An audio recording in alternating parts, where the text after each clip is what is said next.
Bugun bitta malyar kelib, mashina remontini hech bilan $1000 bo'ladi. Qil.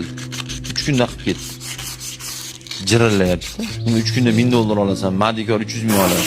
Bu mardikor 300 ming oladi. 300 ming olmaydi. Bu o'sha uyimizni 3 kunda zo'r qilib 3D qilib deydimi, 5D qilib deydimi, nima bo'lsa ham zo'r qilib remont qilish uchun bilasan 10 yil kirasiga haydagan u bechora.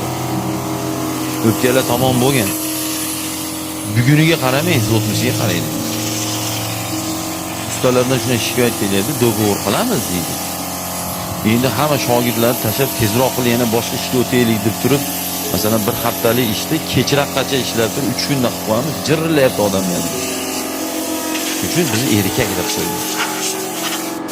Avvalo xo'p demang. Xo'p demaylik. Xo'p dedik meni jon qo'ydik. Xo'p dedik, xollasi 1 soatda qilsin. Xollasi 10 minutda qilsin.